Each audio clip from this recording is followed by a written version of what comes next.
रेखा Conde, दुबार मतदाराचा मुद्दा जो आहे तो दोन्ही ठाकरे बंधूंनी उपस्थित केलेला होता. ठाकरे समर्थक आहात आपण.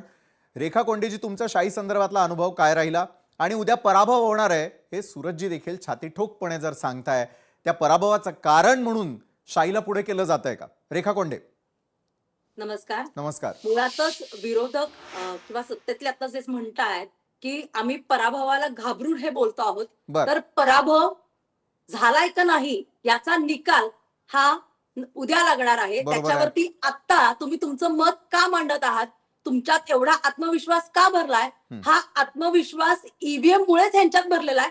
कारण ईव्हीएम सुद्धा मॅनेज आहे आणि या ईव्हीएम मुळेच खरं तर यांचा आत्मविश्वास खूप मोठ्या प्रमाणात दिसतोय की आम्हीच निवडणुका जिंकणार आहोत. जिंकणार हरणार हे उद्या ठरेल. हे एक्झिट पोल किंवा इतर गोष्टी ठरवू शकत नाहीत. मुळात दुबार मतदार यादीवरती उद्धव ठाकरे आणि माननीय राज ठाकरे हे वारंवार बोलत होते. त्यासाठी आंदोलनं घेतल्या गेली, त्यासाठी निवेदनं देण्यात गेली. मात्र आयोगानं याच्याकडे साफ दुर्लक्ष केलं.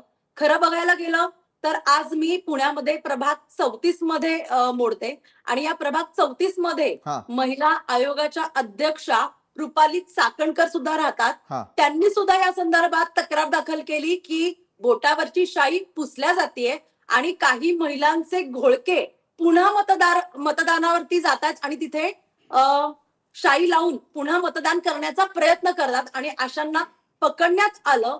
जर असे प्रकार सगळ्याच ठिकाणी होत असतील तर याच्यावरती विश्वास तरी कसा ठेवायचा की ही अगदी सरळपणे झालेली निवडणूक आहे, तर तसं झालेलं नाहीये.